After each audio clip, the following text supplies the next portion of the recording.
Me pueden decir May. Perfecto. Ahí está, Juan. Todo tuyo. Bueno, perfecto.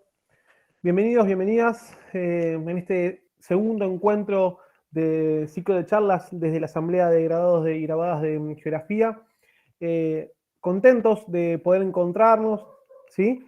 En este segundo encuentro nos acompaña la profesora Maggie Moreno, profesora en Geografía y especialista en ESI, ¿sí? Hay un montón de cosas más, pero bueno, la compañía dijo que no hacía falta nombrar específicamente todo, así que la nombramos como profesora en ESI, como profesora en Geografía y especialista en ESI, que es un montón. Así que bueno, agradecerle a Maggie que nos acompañe, que dispuso de su tiempo para compartir con nosotros un poco sobre la geografía de las sexualidades y su vínculo y su desarrollo en lo que es la educación sexual integral. Así que, Maggie, te damos el pie y nuevamente te vamos a agradecer un montón por el tiempo y por el espacio desde la Asamblea. Así que bueno, adelante.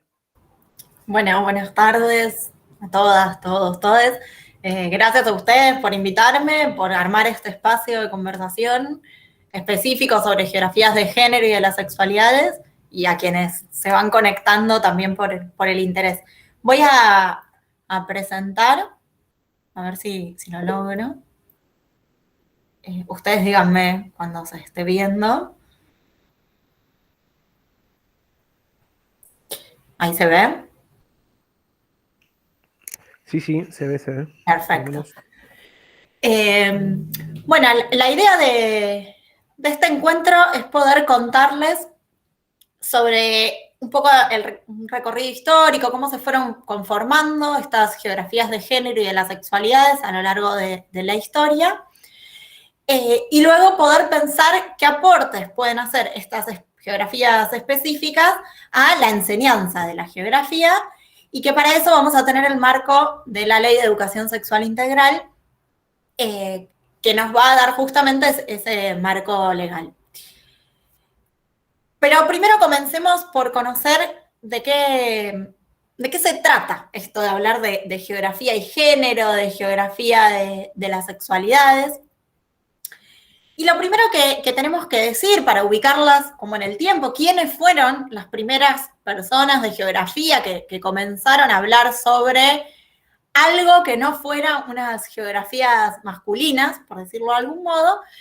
Fueron geógrafas, mujeres, que en la década del 70, en Inglaterra, en Estados Unidos y Canadá, o sea, en países anglosajones, de habla anglosajona, hegemónicos, comenzaron a desarrollar lo que podemos llamar la Women Geography, o sea, geografía de la mujer. ¿Qué es esto de la geografía de la mujer? Bueno, de manera resumida, porque hay muchos trabajos para leer y para interesarse, para conocer, a ver cuáles fueron los primeros planteos que hicieron estas geógrafas, pero hay un punto central que lograron instalar estas geógrafas, que es criticar ese punto de vista supuestamente universal que planteaba la geografía. ¿Qué quiere decir esto? Que la geografía venía desarrollando todos sus estudios y todas sus investigaciones científicas y académicas, planteando resultados y conclusiones como si fueran universales, como si fueran válidos para todos los sujetos del mundo.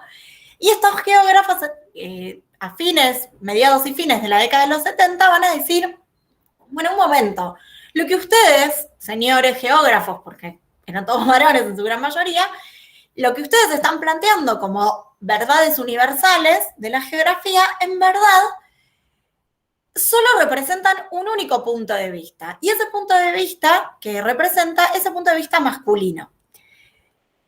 Si bien visto hoy en Argentina, en septiembre de 2021, decir la mujer en singular o decir un punto de vista masculino nos va a hacer algunos ruidos, yo lo estoy reproduciendo tal cual lo planteaban ellas para respetar sus planteos, pero a medida que avancemos vamos a ver, bueno, las críticas que se le hicieron a esta misma geografía de la mujer.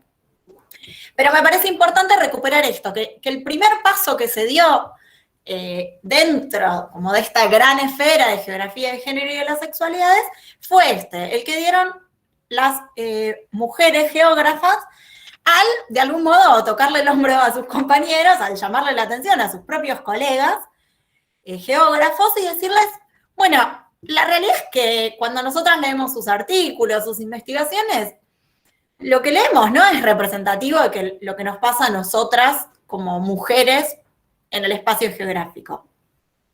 Y en consecuencia lo que empezaron a hacer es, digamos, de la mano de hacer esa crítica, lo que empezaron es a producir ellas conocimiento, buscando visibilizar justamente esa diferencia de los estudios que se venían haciendo y visibilizando a la mujer como en el rol central. Entonces, por ejemplo, van a estudiar qué rol ocupaban las mujeres dentro de las instituciones académicas que ellas mismas recorrían, ¿no? Empezar primero a reconocerse, a poder encontrarse entre ellas, y luego, sí llevado a temáticas propias de la geografía, van a empezar a investigar, bueno, qué ocurre con las mujeres en relación a sus pautas de desplazamiento, muy ligado al mercado de trabajo y a la asignación de las tareas de cuidado y domésticas. ¿Cuáles son esas diferencias? Mostrar cómo las mujeres realizaban recorridos más lineales y más a una escala más local, más barrial, a diferencia de los hombres que tal vez realizaban recorridos que tenían otras implicancias, justamente por pertenecer a un mercado laboral o al ámbito laboral remunerado. Si bien, desde mi punto de vista, este primer paso fue fundamental para luego poder desarrollar las geografías de género y las sexualidades, hay varias autoras que lo que van a marcar es, bueno, fue un paso importante, sin embargo, los estudios que ellas hicieron quedaban en una descripción empírica, es decir, mostraban que lo que se venía produciendo desde la geografía efectivamente no era representativo para el conjunto de la sociedad y mostraban cómo era para las mujeres, pero no daban ese salto de explicar por qué se daba esa diferencia entre unos y otros estudios. Me interesa rescatar particularmente la tesis que hizo Rosa Ester Rossini, que es esa mujer que ustedes ven ahí en pantalla, de Brasil, y que no recuerdo si ya pasó o está por ser en estos días, en esta gran cantidad de actividades que tenemos, pero se van a hacer unas jornadas de geografía feminista en honor, en reconocimiento a Rosa Ester Rossini, que en la década de los 80 en Brasil va a realizar una tesis en donde va a estudiar la presencia de las mujeres en la caña de azúcar, en la recolección, ¿no?, de la caña de azúcar en San Pablo, Brasil. Y me interesa rescatarla porque yo les dije que esta geografía de la mujer nació en los 70 en Inglaterra, Estados Unidos y Canadá, pero imagínense ser una mujer geógrafa estudiando en Brasil en los 80 y decir, bueno, yo quiero estudiar circuito productivo, o digamos como desde la geografía económica, centrado en la caña de azúcar en San Pablo, pero centrándome en el lugar que ocupan las mujeres. Este planteo que tuvo Rosa Ester Rossini fue completamente pionero y es uno de los antecedentes dentro de América Latina que me parece muy destacable y que va a marcar algo que también es válido para las geógrafas anglosajonas y que sigue siendo de algún modo válido, aunque cada vez menos, por suerte es un poco más fácil cada vez, pero que va a marcar cierta soledad en estos planteos de querer instalar nuevas temáticas o de querer instalar nuevas perspectivas. Soledad no porque, bueno, en este caso sí, Rosa Ester Rossini fue ella y quien la dirigió. En el caso de quienes desarrollaron en Inglaterra, Estados Unidos y Canadá, tenían algunos grupos de estudio, o sea, no estaban solas, sino que eran grupitos, pero digo soledad en el sentido de ir un poco contra la corriente de lo que se venía investigando, y de algún modo, reafirmar que lo que querían estudiar y que lo que estaban diciendo era válido y que debía tener un lugar dentro de la geografía, a pesar de, imagínense ustedes, las múltiples trabas y resistencias con las que se fueron encontrando. Sin embargo, estas geógrafas lograron instalar esta geografía de la mujer y ya para la década siguiente va a empezar a desarrollarse lo que conocemos como geografía de género, geografía del género, como llaman algunas.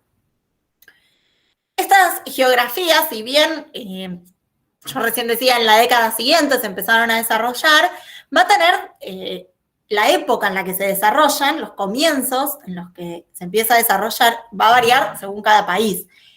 Yo me refiero a los 80 pensando en los países hegemónicos de habla anglosajona.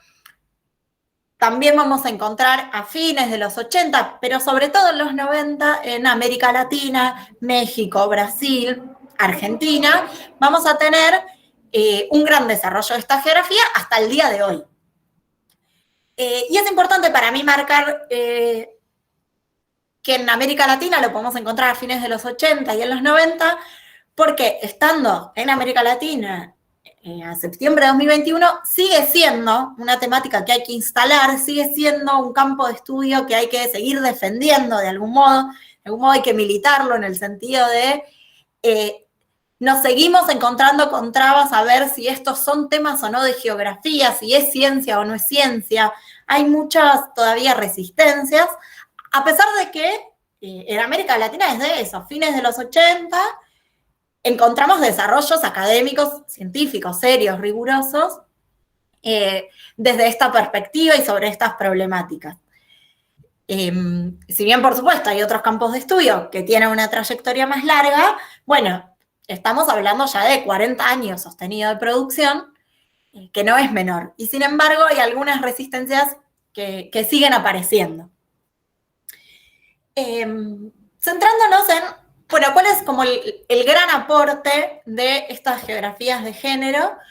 Es justamente avanzar un paso más, si se quiere, dar un salto de esa descripción empírica que hacían las de la geografía de la mujer y poder explicar por qué se dan esas diferencias, esas desigualdades entre las experiencias masculinas y entre las experiencias femeninas, por decirlo de algún modo.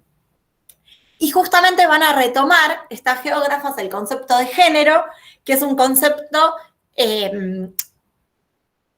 creado y muy desarrollado por Joan Scott, ahí les puse la carátula de uno de sus libros, que es una historiadora que va a utilizar el término de género para explicar justamente que todas las sociedades se organizan en torno a un sistema de género y que es ese sistema el que genera las desigualdades. Así como podríamos pensar que en el sistema capitalista existen clases sociales y que es ese mismo sistema el que crea las clases sociales, bueno, este concepto de género, de sistema de género, nos va a permitir explicar un poco lo que hace el sistema patriarcal, que es establecer, a partir de cierta lectura que se hacen de los cuerpos, etiquetas con identidades de género, y a eso se les van a asignar mandatos, se les van a asignar estereotipos, etcétera, etcétera, y eso va a componer jerarquías y desigualdades justamente de género. Entonces, retomando ese concepto y trayéndolo de la historia para explicar lo que ocurría en la geografía, vamos a dejar de centrarnos solamente en mirar lo que les pasaba a las mujeres, como hacía la geografía de la mujer, para poder explicar en términos relacionales, ¿no? El género, el concepto género es un concepto relacional, o sea, pone en relación estas desigualdades y jerarquías generadas justamente por el sistema patriarcal. Entonces, si bien las temáticas, algunas van a ser novedosas, pero otras, como por ejemplo la movilidad en el espacio urbano, ya venía siendo estudiada, ahora se va a poder explicar. O sea, no solo describir por qué hay diferencias y por qué hay desigualdades, sino también poder explicar que hay un sistema por detrás que es el que genera esas desigualdades y jerarquías.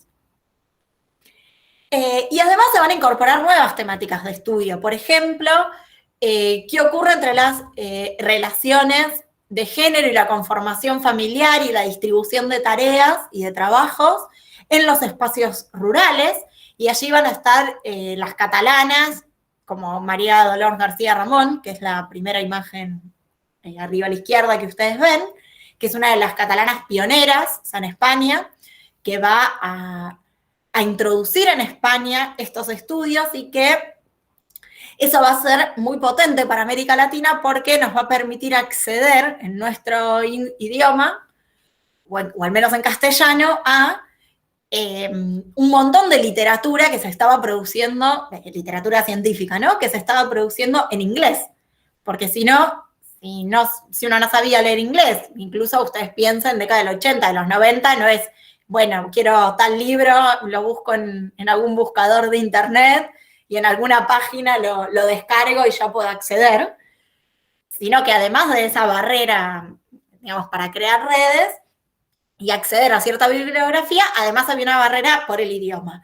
Bueno, las catalanas en la Universidad Autónoma de Barcelona, lideradas por María Dolors García Ramón, van a empezar a traducir un montón de textos y a la vez estudiar, por ejemplo, estas temáticas de espacios rurales, como les decía, para España.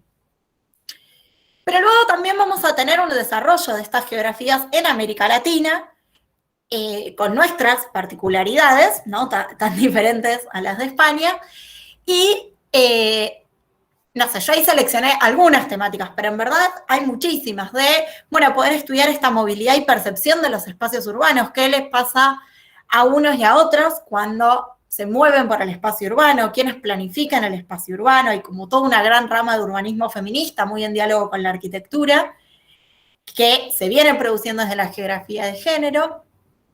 Y también hay una buena e importante producción acerca de la espacialidad de la violencia de género. Y bajo este como gran título se incluyen muchos estudios que tienen que ver con, por ejemplo, en México, allí está Lucía Damián, que en la Universidad Nacional Autónoma de México, en la UNAM, estudia los femicidios y la violencia de género y ha hecho junto con la gestión estatal, digamos, o sea, no se ha quedado solo en una producción académica y científica, sino que en diálogo con el Estado mexicano y de Ciudad de México en particular, ha creado diferentes cartografías que permiten analizar espacialmente qué ocurre con la violencia de género, o sea, la violencia hacia las mujeres y los feminicidios, por ejemplo. Diana Lan, que allí también la tienen, en Tandil, ha hecho el mapa de la violencia de género para poder mostrar cuál es el recorrido que hacen las diferentes personas que quieren ir a denunciar una situación de violencia de género y cómo eso tiene diferencias según la clase social o el grupo socioeconómico al que se pertenece. Otra de las pioneras, por no decir la pionera en Argentina, es Mónica Colombara, que ella desde los 80 que viene hablando de ocurre algo distinto con las mujeres, ocurre algo distinto cuando pensamos en términos de género, y fue como una de las primeras en, de algún modo, poner el pecho y bancarse todas las resistencias, bastante en soledad, que recibía. También Nora Leticia García está viene estudiando la cuestión de la prostitución, viene estudiando también acerca de la educación sexual.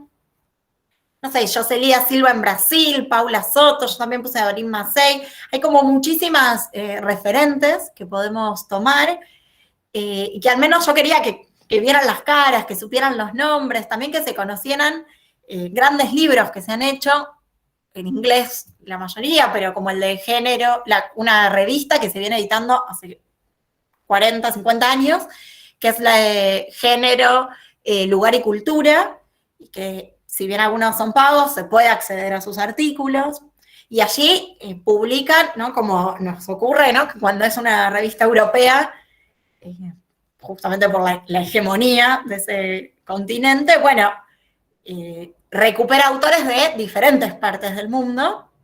Entonces, bueno, consultar esta revista a quien le interesa estas temáticas ayuda a saber también y abrir un poco el panorama de qué se viene estudiando en diferentes partes del mundo y no quedarnos siempre como en el diálogo de qué ocurre en Estados Unidos y Canadá, qué ocurre en Europa con América Latina, sino, bueno, qué pasa en Japón, qué pasa en Sudáfrica, no sé, por decir algunos países, y conocer. Sí hay una barrera con respecto a esta revista que tiene que ver con el idioma, está todo en inglés. Pero a veces, bueno, usando el traductor o alguien que me ayude a traducir, ¿no? Se puede al menos tener una idea de por dónde van las publicaciones hace un buen tiempo atrás y actualmente. También hay un libro que, si bien no está traducido al castellano, está traducido al portugués, que es este de Dorin Massey, de Espacio, Lugar y Género, que de algún modo para mí es una lectura obligada para toda persona de geografía que le interesa las cuestiones de género y de las sexualidades. Tiene varios años ya, Pero Doreen Massey, al menos para mí, es una teórica importantísima y es una teórica que además está comprometida con los problemas de su tiempo.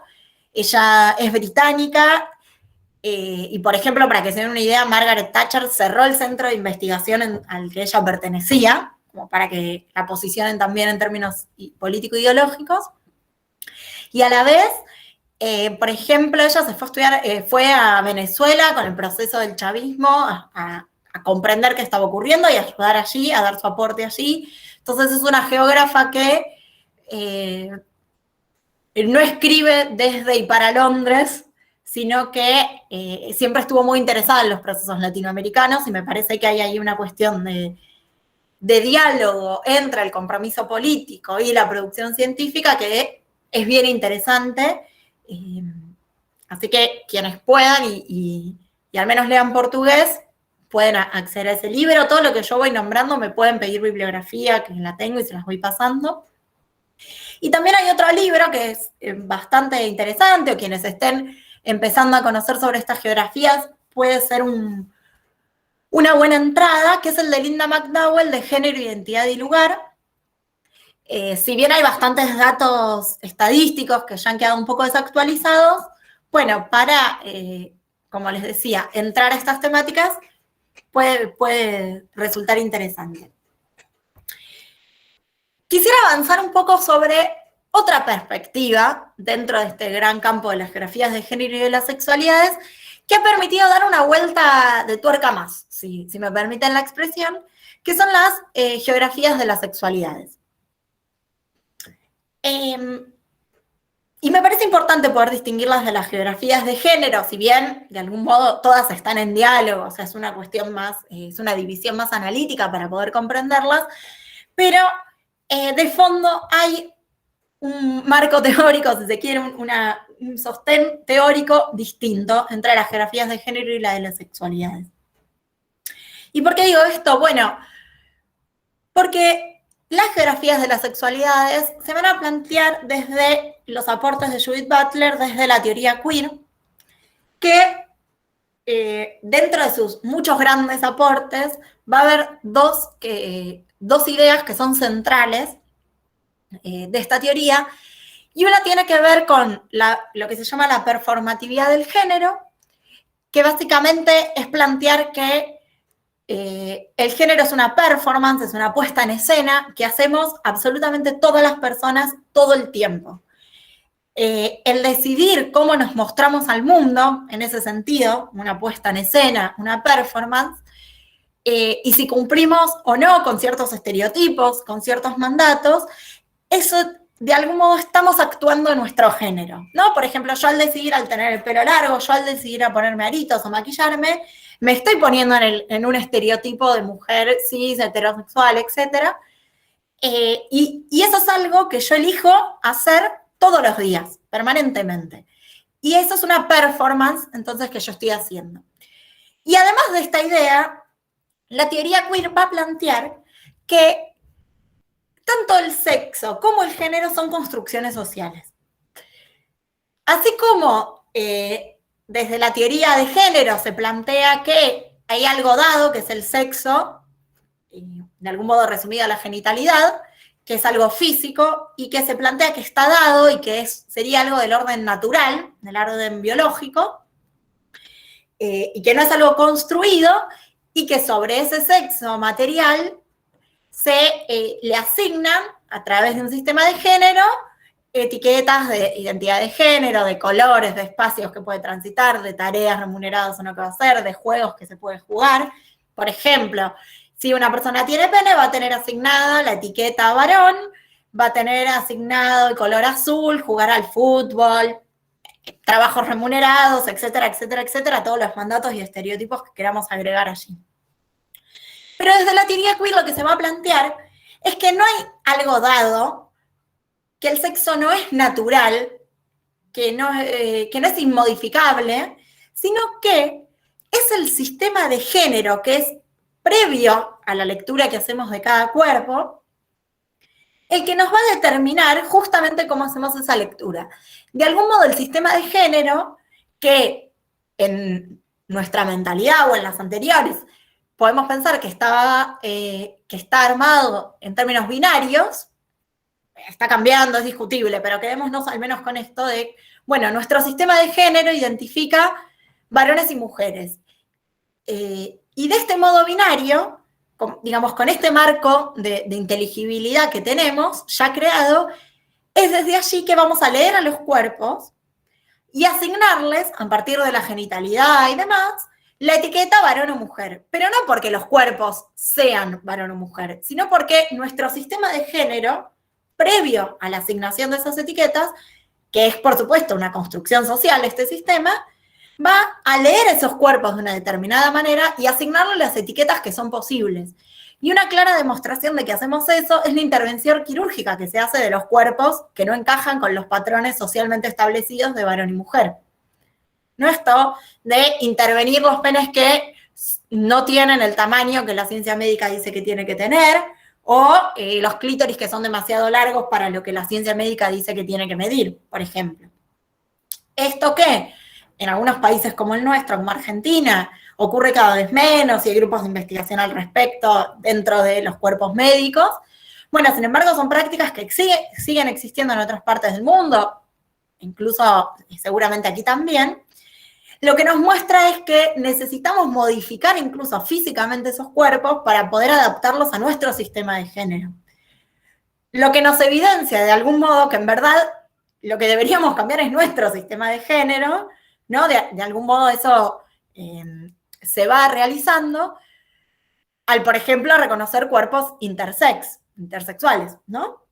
Bien, entonces, para retomar, la idea que va a plantear centralmente la teoría queer es que el género es una construcción social, eso de algún modo ya lo sabíamos desde la teoría de género, pero se va a agregar esta lectura de que cómo leemos los cuerpos también es una construcción social. O sea, decir este formato es un sexo femenino, este formato es intersex, este formato es un sexo masculino, también es una construcción que hacemos socialmente a partir de nuestro discurso.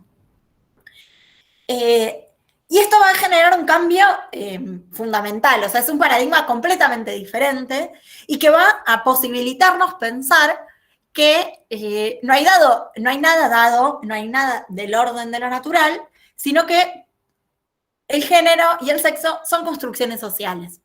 Y esto va a enlazar de manera directa con la idea que ya tenemos desde la geografía de que el espacio también es una construcción social, ¿no? Que modificamos y que nos modifica como sociedades, pero que no hay nada del orden de lo natural en el espacio que estudia la geografía. Y es allí en donde entonces va a haber un cruce muy rápido para hacer, o muy sencillo, si uno está parada desde estas posturas, que van a dar lugar a estas geografías de las sexualidades. Y que además de todo esto que vengo diciendo, va a reconocer que todo conocimiento es parcial y que está situado, o sea, lejos de esos discursos universalistas o que se pretendían universales y que pretendían explicarlo todo, y de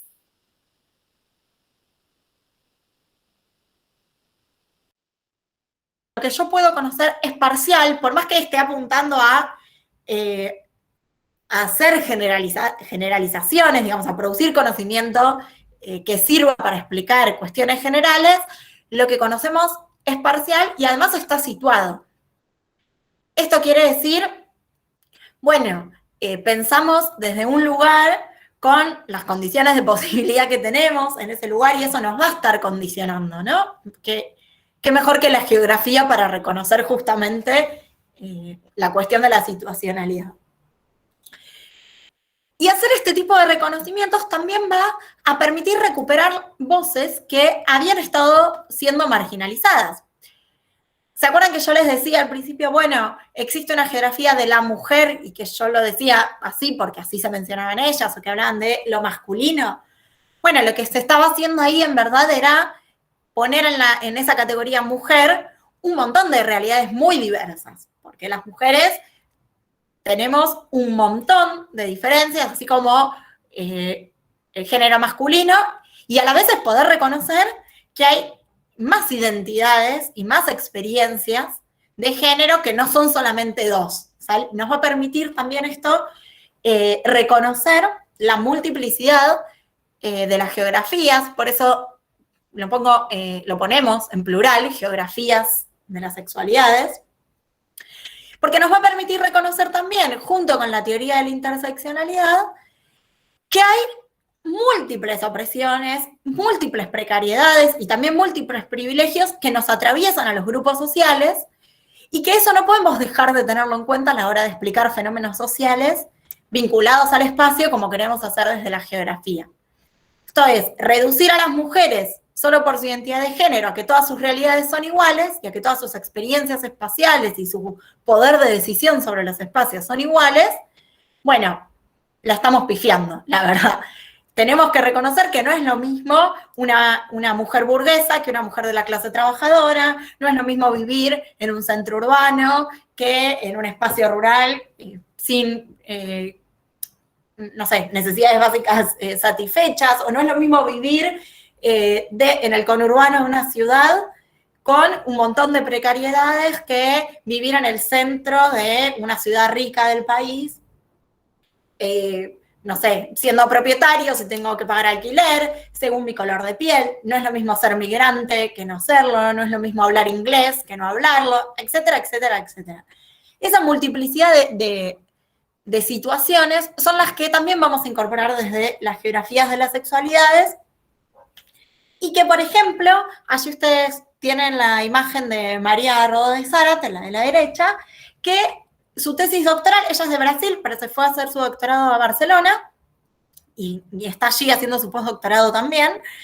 Y ella va a hacer ese gráfico que ustedes tienen allí, lo que llamó los mapas de relieve de la experiencia. Tiene un sitio web que ustedes lo pueden buscar así, o después se los puedo pasar, y en donde ella fue justamente mapeando las diferentes experiencias que tienen. Ella se centró en jóvenes de Cataluña, pero que tienen diferentes características en sus edades, en su situación migratoria, en los idiomas que hablan, y cuál es el grado de bienestar o de malestar que sienten, esos son como uno de los ejes, en diferentes lugares, en la escuela, en su hogar, en un bar o en un boliche, en una plaza, y eso va a mostrar, ven que hay como distintas líneas de colores, no sé si no se llegan a leer lo que dicen los gráficos que se los conté recién, pero se ven como diferentes líneas de colores y cada una de esas líneas va a mostrar la experiencia de cada uno de esos sujetos que ella con los que fue trabajando, y de algún modo este mapa nos va a graficar eso, las diferentes experiencias espaciales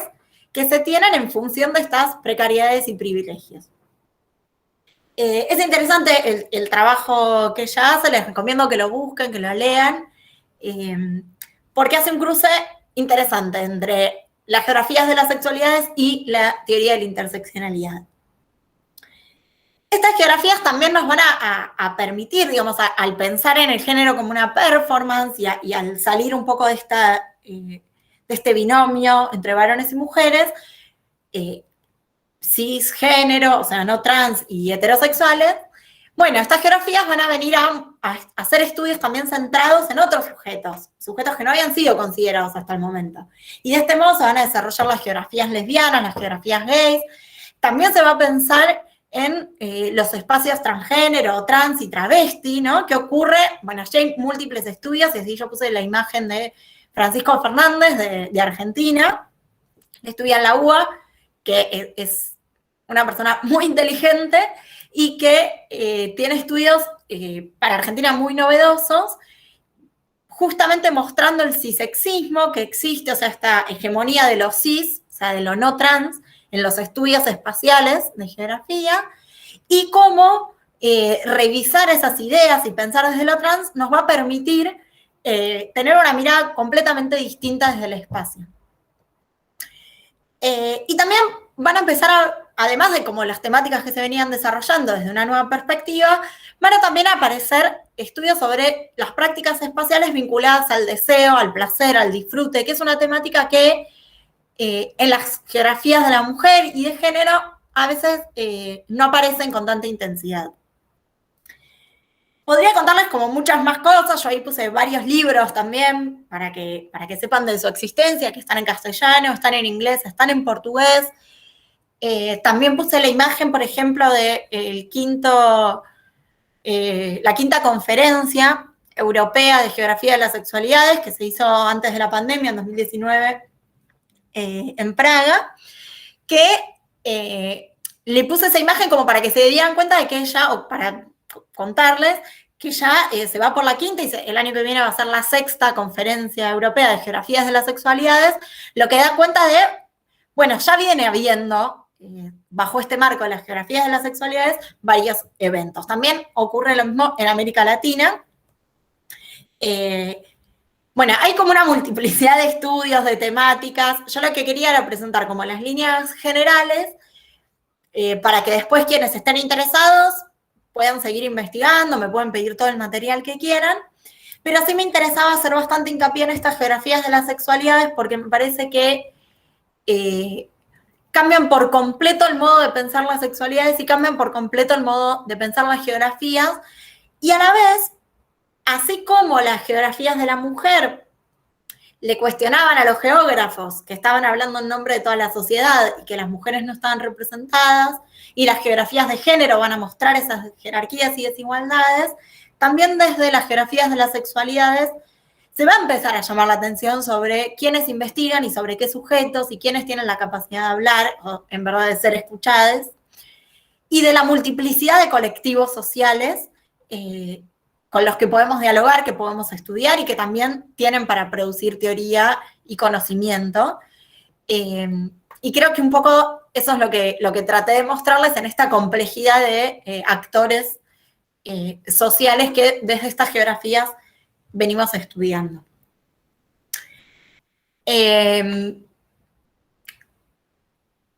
Como resumen, me parece que la idea es poder reconocer que cuando queremos plantearnos esta pregunta, bueno, ¿cómo pensamos, cómo conocemos los espacios? Desde la teoría de género, desde la teoría queer, desde las sexualidades. Bueno, lo que tenemos que hacer es analizar el espacio considerando las diferentes vivencias y a los diferentes actores sociales. Pero no solamente, como muchas veces hacemos, por ejemplo, cuando enseñamos geografía, que, bueno, frente a una problemática ambiental, por ejemplo, o la instalación de una minera, por ejemplo, reconocemos, bueno, está la empresa, está el pueblo, están con organizaciones sociales, está el Estado en sus múltiples escalas, como a grandes rasgos, sino poder meternos un poquito más en esos grandes actores que la geografía viene ya reconociendo hace rato, para ver las diferencias que hay dentro de esos grandes grupos sociales también que se establecen. Porque esas diferencias son las que nos van a permitir comprender de manera más cabal, de manera más cercana a la realidad, qué es lo que ocurre. Bueno, no es lo mismo saber, por ejemplo, si esas organizaciones en defensa del ambiente o contra la instalación de una megaminera, por ejemplo, bueno, ¿quiénes la conforman? ¿Son personas que han migrado o no? ¿Son todas mujeres? ¿Son adultos o no? ¿Qué capacidades tienen esos cuerpos? ¿Cuáles no? Eso nos va también a hablar y a permitir conocer esto de manera más cercana, la realidad que queremos estudiar y en verdad comprender un poco con el objetivo de modificarla, ¿no? De modificar estas desigualdades. Hay mucho más para decir, pero acabo de verla ahora y no me quiero pasar. Quienes les interese, con la Cooperativa Geográfica Cambalache, no sé si la conocen, si no pueden buscarla así en redes sociales, armamos este mapa colaborativo de geografías de género y de las sexualidades, donde cada persona que produce, y con Cambalache también y lo hacemos, vamos subiendo diferentes producciones, no solo científicas, sino también, por ejemplo, podcasts o actividades militantes de activismo político que se realizan en relación a las geografías de las sexualidades en diferentes partes del mundo. Entonces ustedes pueden entrar a donde están cada uno de sus circulitos y se van a ir desplegando esas producciones. No es un mapa para nada completo, de hecho Argentina está sobre representado en relación a los otros continentes o a otros países, pero bueno, al menos para ir chusmeando un poco de qué se trata esto, me parece que puede servir. Ahí copiaron el link, gracias. Bueno, me interesaba pasar un poco a una segunda parte, tal vez un poco más rápido, así podemos dialogar, que tiene que ver un poco, bueno, cómo dialogan estas geografías de género y de las sexualidades con lo que nos ocurre en las aulas, desde nivel inicial, primario, medio y superior, terciario y universitario, digamos, y que me parece que esa vinculación se da a través de la Ley de Educación Sexual Integral. A modo de repaso rápido, para quienes no conocen, la ley ESI, que estaba ahora en octubre por cumplir 15 años, la número 26.150, va a plantear que todos los educandos, está escrito así en masculino, tienen derecho a recibir educación sexual integral en todos los establecimientos públicos, ya sea de gestión estatal y privada, en todas las jurisdicciones del país y de todos los niveles educativos. Y lo importante de esta ley, entre muchas cosas, es que plantea justamente esta idea de que la educación sexual debe ser integral. Y al plantear la integralidad de la sexualidad, va a plantear que la sexualidad no está vinculada exclusivamente a lo biológico, como era el paradigma predominante antes de la ley, o incluso un tiempo después también, sino que la sexualidad, además de los aspectos biológicos, incluye aspectos psicológicos, éticos, afectivos y sociales. Y es en este aspecto social de la sexualidad que la geografía va a poder hacer su aporte. Una cuestión más que me interesa resaltar es que esta ley plantea entre sus objetivos asegurar la transmisión de conocimientos pertinentes, precisos, confiables y actualizados sobre la ESI. Y me interesa leer cada uno de estos un poco más lento, porque justamente lo que se va a plantear es que no es que dar educación sexual integral quiere decir que yo voy a ir con mis valores morales, con mis creencias religiosas o no religiosas, al aula a decir lo que yo, en mi caso, Magdalena Moreno, pienso que debería ser la sexualidad.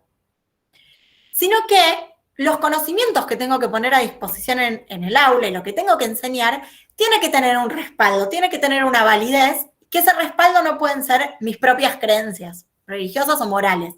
Como también muchas veces pasaba en un paradigma biologicista y moralizante, ¿no? Nos enseñaban, en el caso en que nos enseñasen, bueno, cómo tener relaciones sexuales sin quedar embarazadas, sin que se produzca un embarazo. Nos enseñaban permanentemente, o cuando nos enseñaban en verdad, únicamente cómo se producían las relaciones heterosexuales de cuerpos cis. Nunca aparecían, o al menos en mi experiencia y las que vengo escuchando, no aparecían los cuerpos trans, no aparecían las relaciones sexuales lésbicas o gays o homosexuales en lo que nos enseñaban. ¿A quiénes de los que están acá, se las dejo como pregunta, les enseñaron a usar un campo de látex para practicar sexo oral o para que las personas con vulva, ambas personas con vulva, puedan tener relaciones seguras, cuidadas, seguras en el sentido de no transmitir infecciones de transmisión sexual? Creo que muy pocas, con suerte. Entonces, ahí también había un discurso moral que tal vez no era explicitado, pero por lo que no nos enseñaron, nos decían cómo debían ser las relaciones sexuales, a qué edad debían ser, a qué edad se podía producir un embarazo. Se podía en el sentido de se deseaba que se produjera un embarazo y a qué edad era un problema muy grave, etcétera, etcétera, ¿no? Un montón de ejemplos que podemos pensar que estaban ubicados dentro de este paradigma biológico y biomédico, pero que iba muy de la mano del paradigma moralizante, como lo llama Graciela Morgade. Entonces, este objetivo de la ESI, de transmitir conocimientos pertinentes, precisos, confiables y actualizados, que tengan validez científica, me parece clave porque saca del orden de lo individual y saca del orden de las creencias morales, religiosas, etcétera, la enseñanza, ¿no? Nosotros vivimos en un país supuestamente laico, con una educación que es laica, entonces lo que enseñemos de educación sexual integral tiene que tener este marco que marca la ley ESI.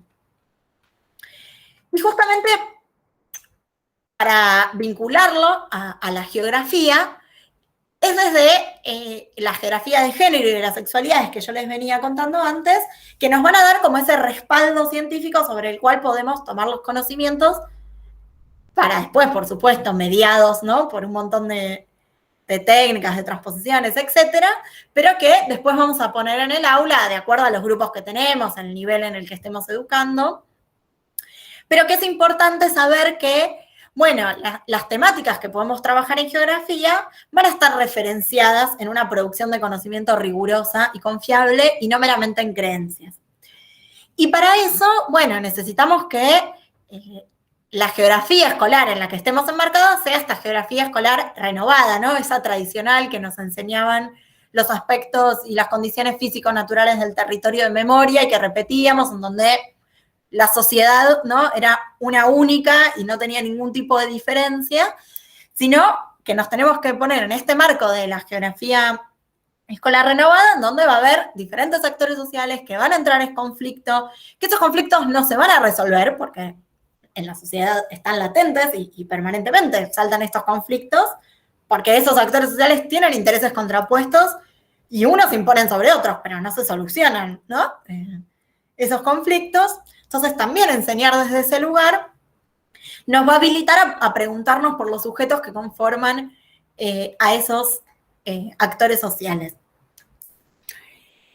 Entonces es haciendo estos cruces, tomando como referencia estas geografías de género y de las sexualidades académicas, científicas, pensando en esta concepción de la geografía escolar y de lo que enseñamos sobre el espacio que sabemos que es social, es que con Cecilia Mastro Lorenzo, seguro muchos de ustedes la conocen, escribimos un libro que se llama Geografía de Educación Sexual Integral, en donde lo que me interesaba era un poco contarles de qué modo nosotras pensamos algunas actividades para cruzar ya en la práctica, ¿no?, un poco en la urgencia del aquí y ahora que tiene a veces la docencia, bueno, cómo implementar la ESI, ¿no?, en nuestras clases de geografía. Y así es como, bueno, podemos justamente, por ejemplo, a la dimensión ambiental de los territorios, preguntarnos por quiénes integran los movimientos sociales de base territorial, qué rol cumplen allí las mujeres y género. Pensar también ya en la dimensión económica de los territorios, esta división espacial y sexual del trabajo, reconocer que según la identidad de género que tenemos, vamos a tener un salario diferente realizando la misma tarea, que las estrategias de movilidad que tenemos son diferentes de acuerdo a nuestras expresiones de género y a nuestra identidad de género. También, por ejemplo, que no es lo mismo subirse en transporte público, incluso el privado, para los diferentes grupos de género, por llamarlo de algún modo. No es lo mismo ser una persona cis, mujer, y andar en bicicleta, o manejar un auto, o subir un colectivo, un tren o un subte lleno, que ser un varón cis. Bueno, no es lo mismo qué pensamos detrás de ese gran concepto de derecho a la ciudad. Bueno, ¿qué reclamamos como derecho a la ciudad? Bueno, según el grupo social al que pertenezcamos, por ejemplo, en términos de género, también va a ser muy distinto. Lo mismo al pensar cómo analizamos los datos demográficos y qué datos demográficos tenemos, qué población es la que conocemos y cuál queda excluida, al menos hasta ahora de los censos nacionales, aunque algo de eso se está intentando modificar. No sé, cuando enseñamos migraciones, bueno, enseñar sobre el proceso de feminización de las migraciones y los roles y estereotipos de género que eso conlleva. No es lo mismo migrar para un varón que para una mujer, y lo planteo así en general en términos dicotómicos. No es lo mismo migrar para una persona cis que para una persona trans. Y eso tiene un montón de implicancias y hay un montón de ejemplos, de relatos, etcétera, que se pueden poner a disposición en el aula para complejizar el tema de las migraciones, por ejemplo, que es un tema que en geografía trabajamos bastante. No sé, también pensar, bueno, cuando hablamos de la dimensión política de los territorios y se habla mucho de globalización, bueno, pensar que estas estrategias de localización y relocalización de las empresas también están atravesadas por la variable de género. Los salarios, cuando decimos, bueno, una empresa va a poner su sede de producción en donde tengas las mejores condiciones para esa empresa, o sea, para obtener ganancias, que eso se traduce en salarios más bajos. Bueno, ¿quiénes son las personas que reciben salarios más bajos? Las mujeres. Eso ocurre en todas partes del mundo. Entonces, poder visibilizar eso, ¿no? También en Argentina últimamente con los últimos datos, ¿no? Se habla de la cantidad de personas desocupadas, se habla de la pobreza. También se intentó establecer como este falso debate entre bueno, que las cuestiones de género vienen después, primero tenemos que resolver el problema de la pobreza, como si no fuera que son mujeres, incluso personas trans también, o sea, mujeres cis y masculinidades y feminidades trans, las que siempre están por debajo de la línea de pobreza. O sea, quienes están dentro de la pobreza, si miramos un poco ahí y nos preguntamos quiénes son esos sujetos, hay explicaciones que tienen que ver con el género, que no se explican únicamente por el sistema económico capitalista en el que vivimos. Entonces, hacer ese ejercicio de preguntarnos, de indagar un poco más, es el modo, al menos para mí, de poder llevar a la geografía la educación sexual integral o viceversa, ¿no? Llevar la educación sexual integral a la geografía. Entonces, para cerrar, me parece importante que sepamos esto, que la ley ESI establece el derecho a recibir ese tipo de educación sexual y que como docentes o futuros docentes tenemos la obligación de garantizar ese derecho, y quienes ahora, en este momento que están escuchando, están estudiando, tienen el derecho a exigir que se les enseñe desde la educación sexual integral. Repetir esto de que lo que enseñamos no son mis creencias, sino que es conocimiento que está validado científicamente. Y tanto para la enseñanza como para la investigación, incluso para la gestión, bueno, poder preguntarnos para quién es válido ese conocimiento que estamos produciendo o que estamos enseñando, ¿no? Esta primera idea de la geografía de la mujer que vino a cuestionar eso de que se planteaba como universal y no lo era, bueno, complejizando esa pregunta, pero siempre teniéndola en cuenta. Y a la vez, bueno, también animarnos a formarnos, a estudiar y a poder crear nuestras propias herramientas pedagógicas, y sobre todo invitarles a tener siempre una actitud reflexiva sobre nosotros mismos. Muchas de estas resistencias que yo les decía al principio que tuvieron estas geógrafas al poder instalar estas temáticas y que seguimos teniendo, tiene que ver con que hay sujetos que no quieren perder sus privilegios, y tiene que ver con que no nos revisamos a nosotros mismos. Nos creemos que a veces somos muy progres, somos muy críticos, pero hay un montón de resistencias que todas las personas, en mayor o menor grado, con puestos de mayor responsabilidad o menores, pero seguimos teniendo. Y justamente porque no recibimos generalmente una educación sexual integral. Entonces, al estar formados en un determinado sistema patriarcal, con una determinada mirada sobre la sexualidad, bueno, si no revisamos eso, vamos a seguir reproduciendo estereotipos, mandatos, y que se traducen finalmente en violencia. Bueno, eso por aquí. No sé, creo que hablé un montón y me gustaría escucharles a ustedes. Gracias. Bueno, Maggie, gracias. Gracias por todo lo que pudiste recorrer. Un montón de información. Yo me fui anotando algunas cuestiones, algunas cosas también para poder debatir. Pero bueno, también, como dijiste, somos más de 25 personas, así que estaría bueno poder comentar, charlar entre las que están presentes para intercambiar opiniones. Así que se abre el momento de debate, un poco de intercambiar opiniones y de comentar lo que Maggie fue diciendo, sin antes mencionar y apoyar a la autogestión de la compañera y a su libro. Así que vamos a dejar el link para que por el chat, para que los que quieran, las que quieran puedan acceder a los puntos de venta o a comprarlo. Hay que apoyar la autogestión y el conocimiento producido a pulmón. Así que bueno, Dieguito, ¿vos lo colgás ahora o lo cuelgo yo al chat? Ahí lo subo. Listo, Bueno, gracias. de nada. Igual es solo un puntapié, la idea es que todos puedan producir. Claramente. Pero bueno, dejamos entonces ahora sí el canal abierto por chat y por audio para que puedan comentar. Bueno, arranco yo por ahí. ¿Se me escucha? Sí. Bueno, ante todo, o sea, en primera instancia agradecer este espacio, este momento como para poder comunicar, informar, socializar todos estos conocimientos que son vitales para quienes estamos inmersos en la educación. Lo veo como algo recontra reproductivo y sumamente importante en estos momentos. Así que a la asamblea ni hablar, y a Maggie ahí que siempre le está poniendo toda la voluntad para seguir avanzando en estos temas que son fundamentales. Mis agradecimientos profundamente.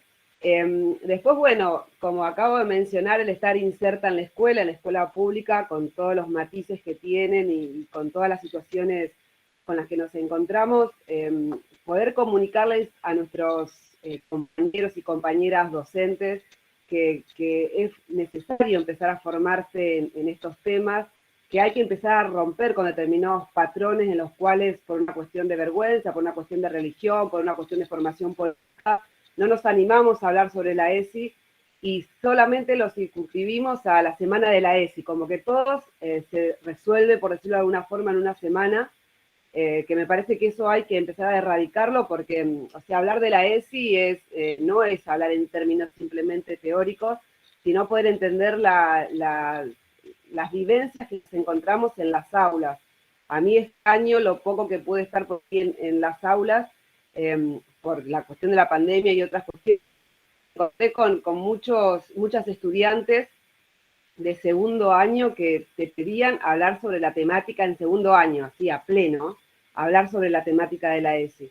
Y donde te cuentan a sí mismo que hay muchas docentes y muchos docentes que no quieren hablar del tema directamente, como que esperan la semana de la ESI simplemente, o que siempre por una u otra cuestión le esquivan a la situación.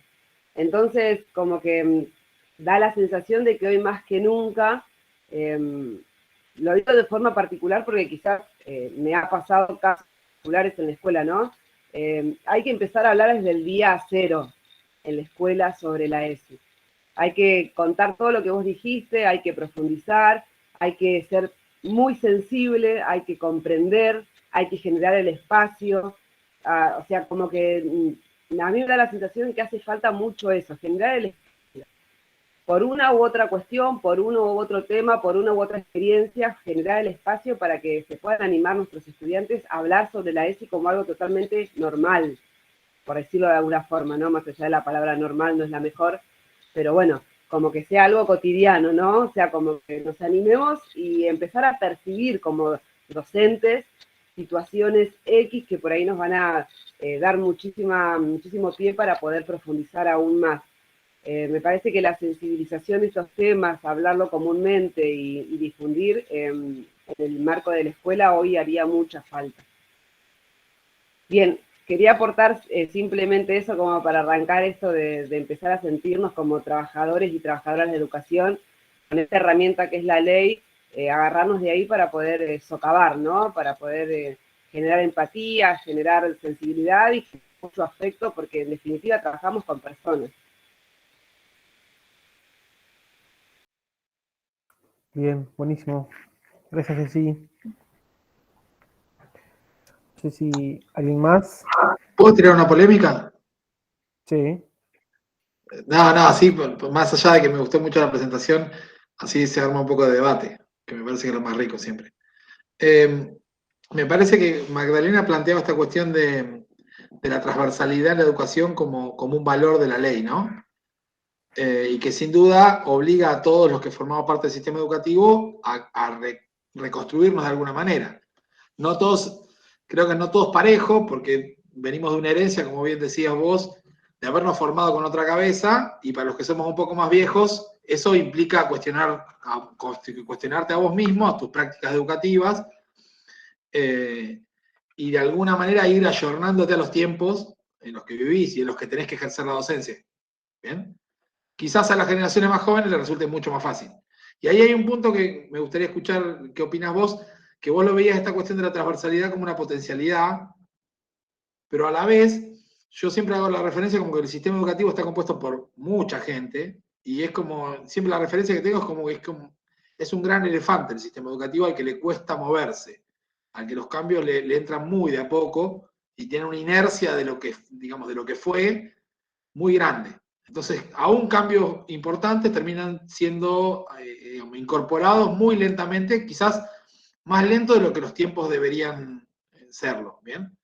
Y ahí la transversalidad juega, una situación en donde, de alguna manera, obligás a todos los docentes a formarse, ¿bien? Bajo una nueva perspectiva, o incorporarla por lo menos, pero también como que la responsabilidad sobre esa situación o sobre ese tipo de formación también se pierde, porque como es un asunto de todos los docentes que formamos parte del sistema educativo, también uno puede hacerse el sonso, abriéndolo pronto, ¿no? O sea, uno puede hacer que le resbale, ¿no?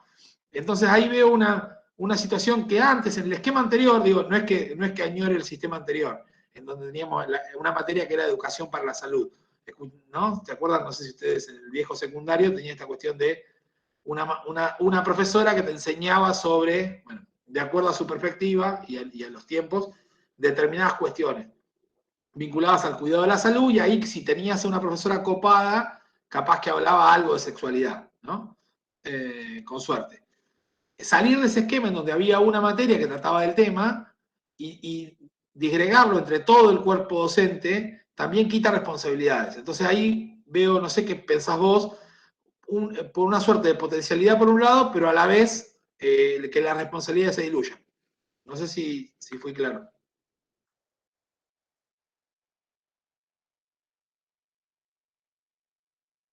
No sé si juntamos varias y voy respondiendo, o no sé, como quieran. Como quieran. Yo, por mi parte, soy de que vamos con una y una, porque después como que se pierden.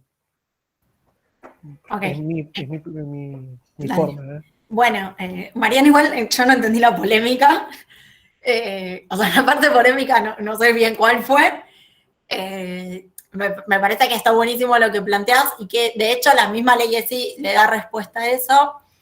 Pero antes de responder a Mariano, quería decir algo de lo que Jessica aportaba, que es esto, ¿no? Que ella plantea muy bien de que no es solo una semana y que hay que animarse. Y a mí me parece que eso es muy así, estoy muy de acuerdo. Y también me parece que, complementariamente a eso, mi sensación es que siempre decimos como, bueno, hay que empezar a formarse en estos nuevos temas, que en verdad de nuevos no tienen nada y que la ley tiene 15 años. No es una ley de ayer y que entonces, bueno, cambiaron los diseños curriculares y ahora tengo que ver qué hago. Hace 15 años que la ley establece que hay que enseñar desde esta perspectiva de la educación sexual integral. Entonces, desde hace 15 años que estamos dando clases sin garantizar este derecho, y a la vez desde hace 15 años que tenemos que exigir que como docentes, o quienes están estudiando para docentes, nos formen para poder justamente llevar a cabo la ESI, ¿no? Pero son 15 años, como que para mí siempre estamos como en esto de, bueno, coincido con Mariano en lo que planteaba, ¿no? De esto del elefante y de los tiempos de los cambios, pero a la vez, bueno, la ley tiene 15 años, hace 15 años que quienes empezamos a estudiar un profesorado 15 años para atrás hasta el día de hoy, deberíamos haber tenido herramientas para enseñar desde la ESI. Yo sé que esto no fue así, yo tuve que hacer una especialización en ESI y porque me interesa me siento a leer en mis tiempos libres, que por suerte tengo, sobre cuestiones de género, de sexualidad y de la ESI en particular. Pero lo que me interesa marcar es que no puede depender de la voluntad de cada quien o de los privilegios que tiene cada quien para sentarse a leer y formarse, sino que así como estudiantes nos van a, bueno, quienes ya están en las aulas, ya les demandan la ESI, por ejemplo, Jessica decía, bueno, en segundo año, pero ocurre en todos los niveles, a toda edad. Bueno, así como ellos nos van a demandar, quienes somos docentes o estamos estudiando para ser docentes, también tenemos que demandar que exista esa posibilidad de formarnos. Porque si no, bueno, esto de que no sean mis creencias o esto de que efectivamente se garantice un derecho, bueno, queda en la cuestión individual y en la voluntad de cada quien, y no puede ser así porque justamente la ley va en el sentido contrario a eso.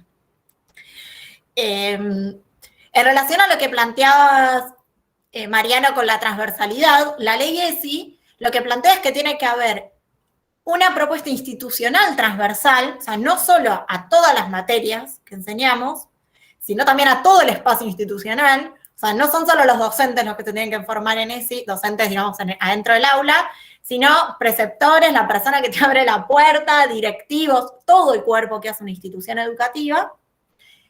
O sea, tiene que haber una propuesta, eso, institucional de educación sexual integral, y a la vez la ley ESI habla de tener espacios específicos.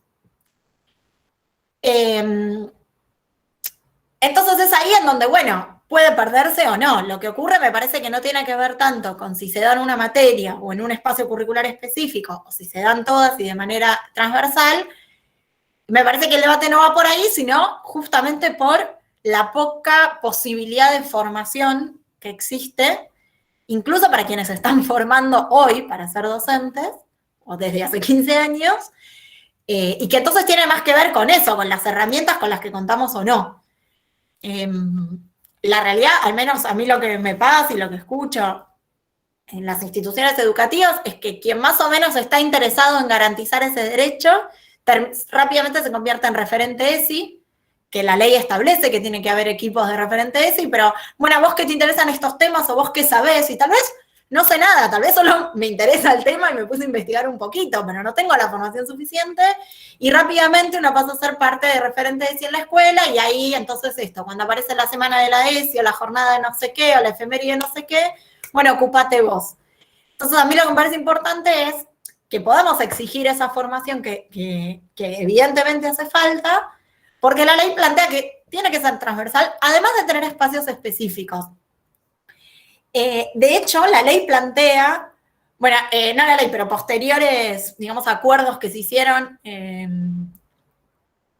no me sale el nombre exacto ahora, pero como en las comisiones de educación a nivel nacional, es que la ESI tiene que estar presente y tiene que ser un punto a considerar en los concursos docentes. Yo no sé quiénes de acá estuvieron en un concurso docente, pero quienes hayan estado desde que se sancionó la ley en adelante, no creo que hayan, me animo a decirlo, porque al menos mi experiencia demuestra, que me hayan dicho algo sobre la ESI, ni aparece. Sin embargo, digo, la ley, léanla, son 2 páginas en donde establece un montón de cuestiones que salda algunos debates que tenemos, porque por supuesto, ¿no?, de la letra de la ley a lo que ocurre en las aulas realmente, bueno, hay una distancia. Y a la vez me parece que con esto que vos traías, Mariano, de, bueno, al menos antes estaba educación para la salud, y si la profe era más o menos copada, me hablaba de esto, o el profe me hablaba de sexualidad, a mí me parece que lo que la ley hace es evidenciar que, como Hilda Santos dice, hay un currículum oculto o específico de educación sexual que siempre estuvo presente en nuestra escolaridad, pero que no estaba, por supuesto, por ser oculto, no estaba explícito y que no tenía la perspectiva de la integralidad. Pero en verdad sobre sexualidad nos estaban educando desde que poníamos el pie en la escuela, o sea, desde antes, ¿no? Pero como institución educativa, desde que poníamos el pie en la escuela, tuviera educación para la salud o no, tuviera una charla específica o no, también nos estaban diciendo, vos sos varón y tenés este cuerpo, vos sos mujer y tenés este cuerpo, y vas a este baño o vas a este otro. Y me estaban diciendo, si vos sos nena, jugás en la cancha chica y a este deporte, y si vos sos varón, jugás con estos y así. Y que mira qué desprolijos que sos, pero bueno, sos varón, por eso sos desprolijo, mira qué linda letra que tenés, que sos una nena. Hay un montón de discursos, de mandatos que estaban puestos y que siguen estando presentes en la escuela, y que eso sigue siendo parte, pero justamente la ESI lo que viene a decir es, prestémosle atención a esto. Y al plantearlo como una cuestión de un proyecto institucional de la escuela, y no solamente en esto de un espacio curricular específico o transversal a las materias, sino que todas las instituciones educativas se enmarquen dentro de esta ley, me parece que ahí hay una diferencia, porque entonces, no sé, en cómo están ordenados los registros, o por ejemplo, luego de sancionar la ley de identidad de género, bueno, ¿qué dice el registro y cómo me dice mi estudiante que lo tengo que llamar o que la tengo que llamar? Bueno, ahí también tenemos reglamentaciones de las cuales tomarnos, pero en verdad de las cuales nos marcan cómo garantizar ciertos derechos que antes de estas leyes no estaban garantizados, no estaban ni siquiera reconocidos como tales, y que eso se traducía en múltiples violencias, o sea, en mandatos que se traducían en violencias, porque terminaban formando a unos determinados sujetos, y si no estabas dentro de la cis heteronorma, quedabas completamente invisibilizado. O sea, me parece que lo que hace el gran aporte de la ESI es poner sobre la mesa todos estos temas, es permitirnos hablar de todo esto, además de la cuestión normativa de garantizar un derecho en todos los espacios y demás.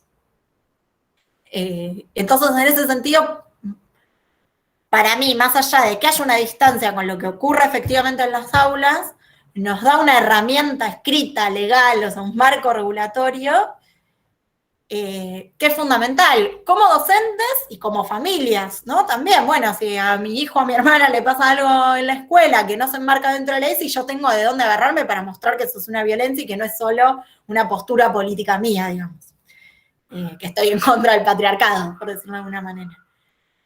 Pero sí, coincido totalmente, Mariana, en que los cambios en la práctica tienen una temporalidad muy distinta a lo que dice la ley, a lo que propone la ley, y que también, bueno, como todo, es parte de las disputas políticas de la sociedad, o sea, que se hable tanto de la ESI, la ESI, la ESI, ahora, cuando tiene 15 años la ley, bueno, también responde a lo que se llamó la marea verde, que entonces todos estaban de acuerdo con que había que dar ESI, ¿no? Bueno, y ahora todos nos preocupamos por la ESI, entonces.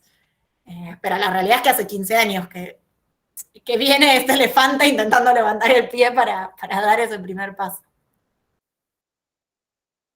Sí, por ahí la polémica no fui lo suficientemente polémico, Magdalena, pero tenía que ver con esto, que si bien es una herramienta y está bueno que exista, también deja un campo abierto para hacerse el pavo, digamos, para correr el cuerpo. Cualquier docente que conozca una escuela de provincia sabe que hay gente que le pasó por el costado y que se va a jubilar y jamás va a incorporar algo ni parecido a esto. O sea, es fácil también correrle el cuerpo, digo. Como es una herramienta útil, también no, digamos, nosotros como docentes estamos llenos de prescripciones, o sea, nosotros no nos paramos con un currículum a dar clases, y ese currículum está prescripto por una autoridad, ¿bien?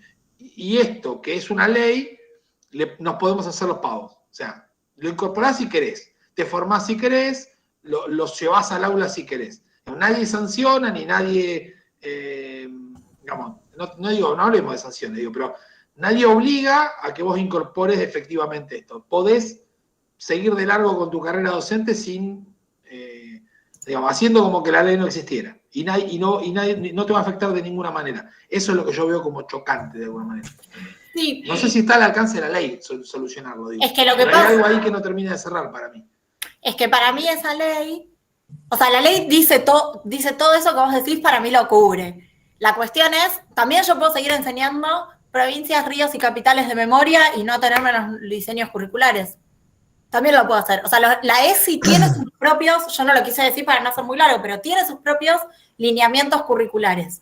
La ley dice, este espacio se tiene que formar, tiene que haber formación para docentes en el concurso de docentes, tiene que haber formación específica para las familias de cada institución.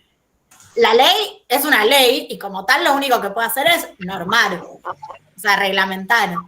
De ahí a la práctica hay las distancias como la hay con cualquiera y también sabemos, hay docentes de geografía que no enseñan que el espacio es un lugar de conflictos donde hay diferentes actores sociales. Bueno, eso sigue ocurriendo y no hay ninguna ley que lo vaya a cambiar, porque, bueno, son cambios sociales. O sea, me parece que no es algo particular de la ESI, sino que es un problema mayor que es, bueno, ¿cómo hacemos para que los acuerdos que tenemos como sociedad a través de leyes, lineamientos y demás se lleven efectivamente a la práctica? Y bueno, ahí está la disputa política, ¿no? Educativa, pedagógica. Sí, yo iba a intervenir en ese sentido. Charlando hace unas semanas con Maggie, me pasó uno de los materiales que está trabajando y un poco, de alguna manera, compartí unos de los diagnósticos que ella hacía en relación a que la geografía, creo que rápidamente supo dar ese giro en sus enfoques respecto a la práctica áulica, incorporando la idea del espacio como construcción social, ¿sí? A finales de la década anterior, sobre todo acá en Provincia de Buenos Aires con el cambio de los diseños. Y en este sentido, ya como decía Magdalena, a 15 años de la sanción de la ley, me parece que nos está costando, ¿sí? Ya hablando en términos disciplinares, ¿sí? Como geógrafos y geógrafas, nos está costando terminar de dar, digamos, ese giro, o por lo menos lo estamos dando mucho más lento que ese que dimos respecto de la geografía tradicional a la geografía crítica en el aula. En este sentido, un poco la pregunta era decir, bueno, ¿dónde estamos fallando? ¿Faltan instancias de capacitación? ¿Falta que se generen materiales? ¿Falta incentivos del Estado? ¿Son carencias que tenemos en nuestra formación? Un poco la pregunta para Maggie va por ahí, decir, bueno, estamos tardando, van 15 años, las prácticas vinculadas a la ESI que hacemos en el aula son pocas, en el mejor de los casos son pocas. Sí, bueno, ¿dónde estamos fallando? ¿Dónde está la principal carencia?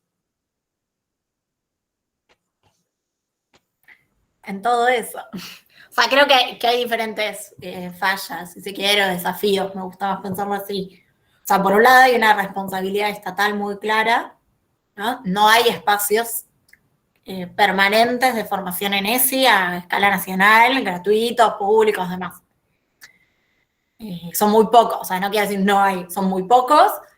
Cada vez que se arma una charla sobre esto, se llena de gente, cada vez que se abre un curso, se llena de gente, se satura, hay listas de espera. Eso demuestra que la oferta de formación docente no está a la altura de las demandas, incluso de los docentes que sí se quieren formar en ESI y garantizar este derecho. Entonces, por ese lado y a nivel macro, me parece que es fundamental. De hecho, se establece que tiene que haber formación docente dentro del horario curricular y demás, y eso no se cumple. Y por otro lado, yo, para serle sincera, creo que tiene que ver con la poca predisposición a perder privilegios que tenemos.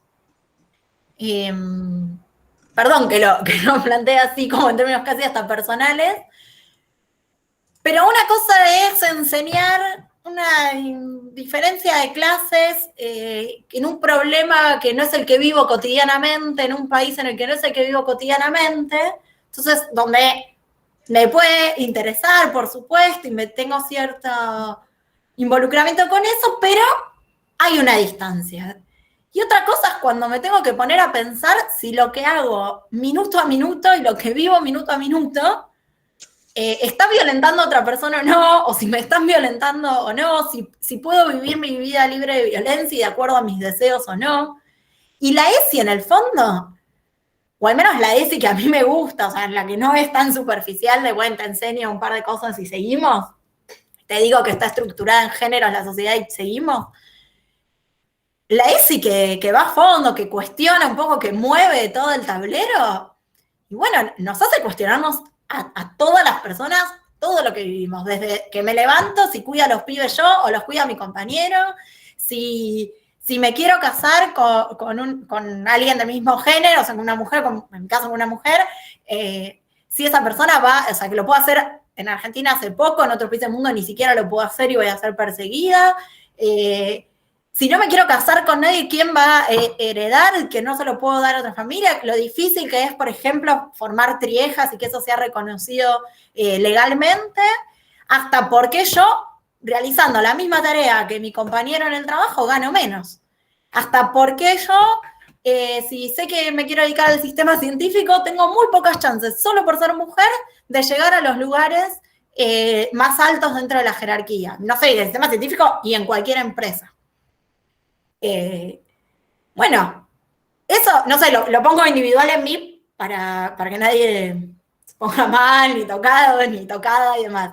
Pero implica preguntas muy profundas de las prácticas que tenemos, de qué habilitamos, de qué no, en relación a nuestras prácticas afectivas. Entonces, por eso yo decía, bueno, terminaba como lo que decía antes, diciendo, bueno, implica reflexionar sobre nosotros mismos. Pero si uno se compromete a hacerlo, implica revisar toda la historia. Incluso implica pensar, bueno, esto que yo creo que es lo que está bien y que es lo normal, ¿no? Yo decía ahí marcaba como esa palabra. Bueno, ¿por qué es así? ¿Por qué lo pienso así? ¿Qué lo sustenta? Yo cuando estoy en mis clases de ESI, lo primero que hago es poner como 3 supuestos que pareciera ser que todo el mundo va a estar en contra, pero cuando empiezo a rascar en por qué, bueno, finalmente todos pensamos, seguimos teniendo supuestos patriarcales. Incluso quienes hace tiempo queremos tirarlos a la basura y construir otros. Todo el tiempo nos pasa. Entonces yo creo que la dificultad radica ahí, en la predisposición que tenemos como sujetos sociales y colectivos a repensarnos, pero a repensarnos de verdad, no a repensarnos para decir lo que es políticamente correcto, lo que es progre dentro de un determinado círculo y seguir. Y a la vez implica un camino de, bueno, hay que mirar lo que uno hizo para atrás, las cosas que nos dijeron en la escuela, en la casa, con mis familiares, las cosas que uno dijo, y hacerse cargo de las implicancias y de los efectos que eso tiene. Yo creo que es algo como muy... La sexualidad es como tan humano que nos saca un poco de la cuestión docente meramente, de la cuestión de la investigación meramente, y nos lleva como sujetos a revisarnos. Sí, Ivana nos interpela.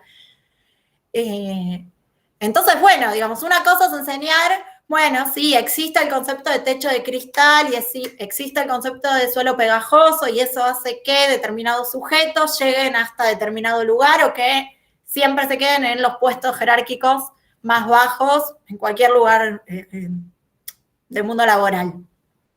Y otra cosa es decir, no sé, en una pareja cis heterosexual, no, bueno, compañera, yo me voy a tomar los días en el trabajo, aunque no los tenga por la licencia de paternidad, para quedarme cuidando para que vos puedas ir a la escuela, a dar clases o a tu trabajo, o voy a luchar por una licencia de paternidad, por ejemplo, para que no sean solamente 3 días y yo también hacerme cargo de las tareas que me corresponden. ¿Se entiende? Como que ahí hay algo que va muy a lo personal. Y yo creo que ahí hay una traba, al menos con lo que me voy encontrando y que voy reconociendo mis propias trabas, que todo el tiempo a mí me pasa decir, pucha, esto que estoy diciendo responde a esto que ni siquiera estoy de acuerdo, pero lo aprendí tan así, que es muy difícil.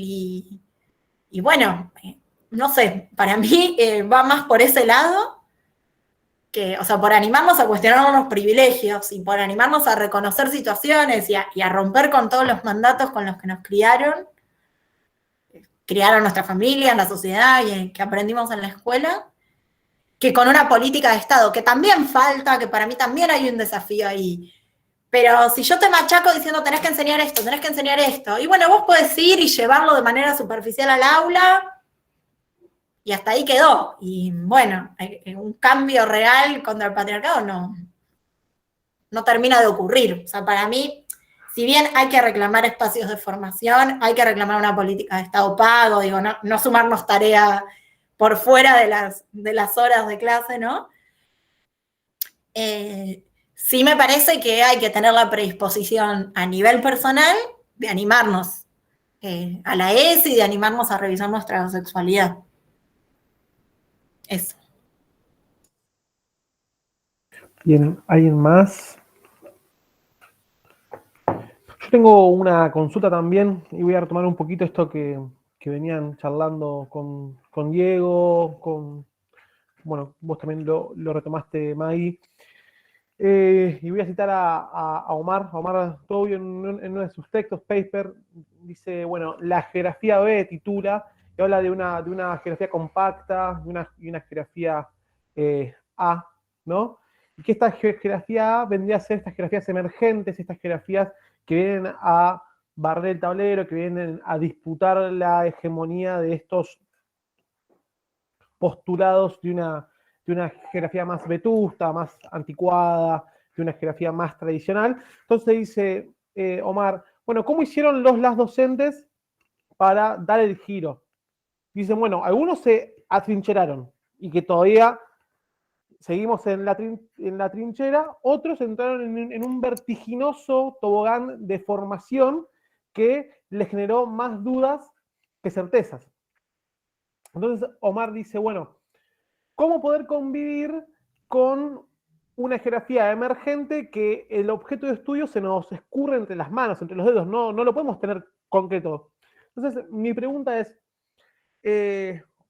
yo a veces pienso que trabajar ESI y geografía y en relación a vincular y a la construcción de propuestas didácticas y de estrategias didácticas para la práctica docente queda como muy forzado. Bueno, ya cuando incluyo una variable, sea mujer, listo, yo estoy trabajando geografía de género. Entonces, eso a mí me hace ruido aún, ¿sí? Porque queda como muy forzado, como muy simple, como muy superficial.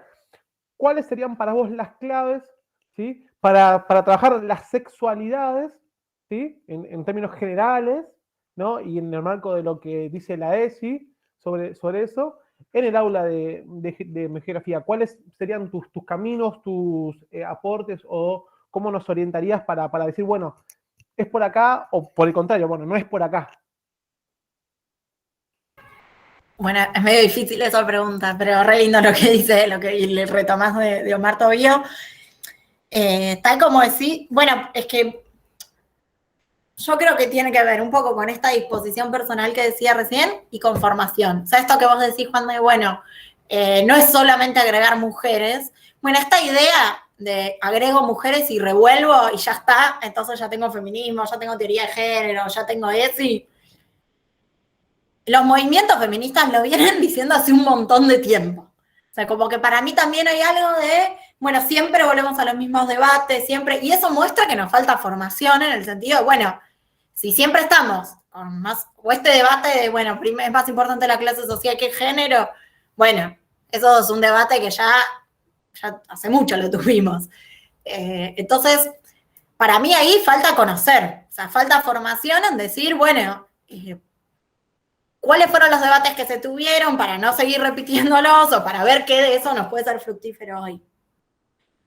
Más allá de esa formación, yo creo que la pregunta de ¿a quiénes representa esto que estoy enseñando, que estoy diciendo, o este conocimiento que estoy produciendo? Me parece que es clave, o al menos a mí, en verdad, me ha servido mucho a la hora de enseñar ESI. Y eso, a la vez, fue mi proceso personal, de creer que las cosas eran de un modo, y de pronto escuchar y decir, no, pará, mirá, esto que vos creías que era así, está todo este otro conjunto de personas que yo misma invisibilizaba por completo y que ni conocía que tenían esa realidad. Y a medida que la voy conociendo, me pasa ahora cuando escucho algo que digo, pero esto no, andá y decíselo a Pirula y vas a ver que no es representativo de lo que le ocurre. No sé, por poner un ejemplo, siempre hablamos de expectativa, cuando enseñamos demografía y se habla de esperanza de vida al nacer, ¿no? Se habla de la esperanza de vida al nacer en Argentina, no sé, 75 años. La esperanza de vida de la población trans, siempre lo digo, pero como para machacar, es de 35, 40 años como mucho. Bueno, si yo enseño en mis clases que la expectativa de vida, que la esperanza de vida al nacer, perdón, en Argentina es de 70, 75 años, y yo tengo una persona trans en el aula, que la tuve siempre, solo que ahora tiene la posibilidad de ser vista, y sabe que su expectativa de vida no es esa, y bueno, y yo no lo menciono, yo sé que es un promedio y demás, pero hay algo de decir, bueno, para esta población cis es esto, pero para la población trans es esto, y al menos mi experiencia es que ya con dar el paso de visibilizar, que es un poco ese paso que dieron desde esa primera geografía de la mujer, eso da paso después a preguntarnos, bueno, ¿por qué? ¿Por qué es esa la esperanza de vida al nacer para la población travesti trans, por ejemplo? Bueno, y ahí pasamos a geografías de género y de las sexualidades, ¿no? Un poco haciendo ese paralelismo con la producción de conocimiento científico, de explicar, bueno, esto responde a un sistema que se organiza de esta manera, con esto, que genera estas violencias, que va expulsando de todos estos espacios. Y todo eso también fue ya producido y dicho por un montón de personas, por un montón de colectivos, incluso dentro de la academia, incluso dentro de la geografía. Entonces, para mí va de la mano el formarse, pero formarse no es solo como sentarse a leer textos, que también y mucho, y en eso voy a defender una postura nerd, pero también formarse es ir a una asamblea que organiza el Paro Internacional de Mujeres Lesbianas y Trans a escuchar, o ir al encuentro nacional, o plurinacional, perdón, de mujeres lesbianas y trans, y escuchar. O sea, formarse también, ¿no? Es la escucha atenta a todo, a lo que eleva, a lo que me pueden decir algunos colectivos, algunos movimientos sociales, es todo, porque la ESI no surgió solamente de la academia, es un movimiento muy político, y de hecho las primeras geógrafas de la geografía de la mujer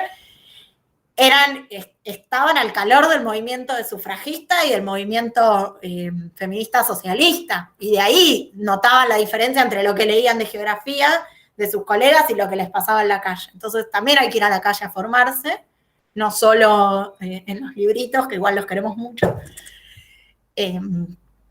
Y, no sé, para mí la clave es preguntarnos esto que estoy diciendo, ¿para quién es válido?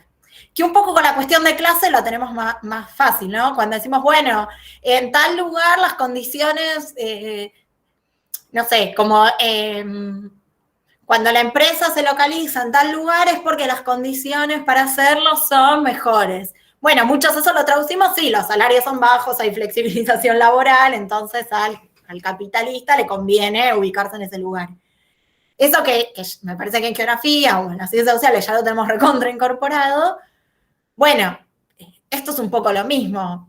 El preguntarse por los sujetos, pero no a nivel experiencia individual de, ay, bueno, a mí me pasa tal cosa y una individualidad neoliberal, sino de preguntarnos por los sujetos colectivos y ver si eso que estoy enseñando es válido y representativo del conjunto de la sociedad o no, o de los diferentes conjuntos que hacen una sociedad.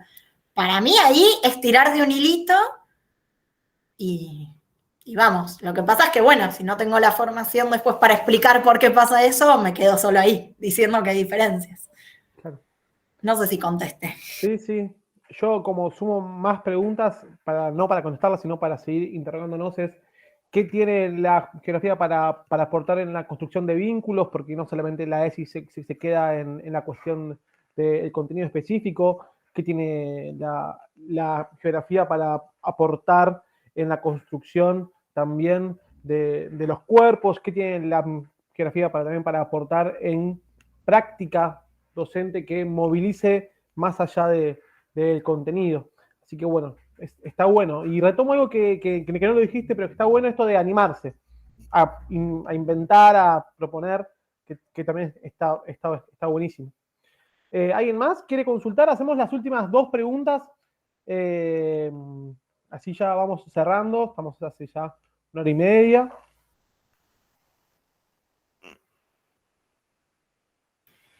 Yo pregunta no particularmente, pero por ahí volviendo esto en el plano educativo, ¿no? De las instituciones donde trabajamos y con el grupo de personas con los cuales y las cuales nos vinculamos cotidianamente.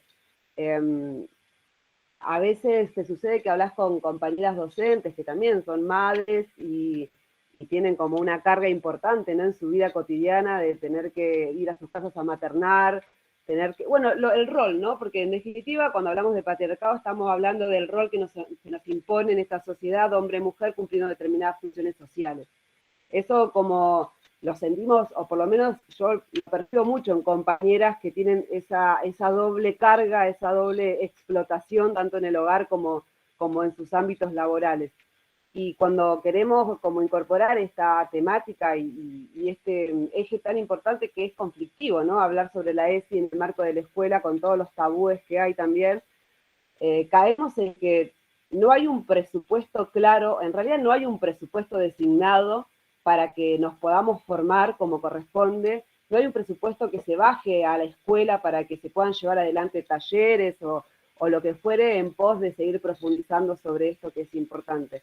Entonces también mencionar esto, ¿no? Que si bien, como dijo Maggie, ya la ley va a tener 15 años, o sea, tiene 15 años, tiene básicamente, y todo lo que eso conlleva, ¿no? Por parte del gobierno de turno, que siempre habla como de una política ganada en perspectiva de género, cuando vemos todos estos vacíos que no son ingenuos, ¿no? Son bien intencionales, el hecho de que no haya una buena administración para que nos podamos seguir formándonos y viendo cómo avanzamos. En la escuela se nota claro cuando te dirigís hacia la directora o el director y propones alguna actividad, te juntás con compañeras, con compañeros y seguís tirando ahí ideas, y siempre caemos en la misma, ¿no? Que no hay un presupuesto asignado, o que el presupuesto que se asignó se redireccionó hacia otro lugar, y son realidades materiales concretas, ¿no? O sea, ¿hasta cuándo se va a seguir permitiendo que no se le designen los recursos necesarios para que vayamos en pos de esto, ¿no? De ver cómo avanzamos con nuestros y nuestras estudiantes, que en definitiva son quienes, y la comunidad educativa, ¿no? Porque como ya mencionaron acá, la ley bien lo dice, no estamos hablando solamente de las y los docentes, sino de la comunidad en general. Y ese vacío como que existe.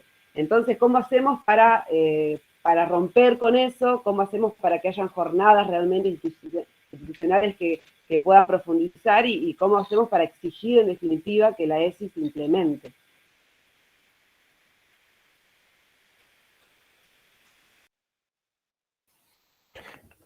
Gracias, Jessy, es un montón, sí. Coincido como en todo lo que fuiste diciendo. No sé si Maggie querés decir algo o hay alguien más también para comentar o para también aportar o preguntarle algo, aprovechar ahí los últimos minutos. Si no, ya nos vamos despidiendo. Bueno, yo si Maggie no dice nada, voy a tomar un poquito algo de lo que dijo Maggie, pero antes le voy a responder a Jessy y voy a tomar algo que viene pensando Diego Solimeno hace tiempo, que hay que ocupar como docentes esos espacios de gestión que habilitan a tomar decisiones como generar jornadas institucionales en los colegios, ¿bien? Llegar a cargos directivos y tener la posibilidad de vos decidir si la institución necesita o no una jornada de ese tipo. Ojalá que cuando nosotros podamos estar en esos cargos no haya que necesitar jornada porque se haya incorporado de todas maneras de forma diferente, ¿no? Después otra cosa que pensaba es algo que decías, Magdalena, el hecho de que la ESI te interpela, ¿bien?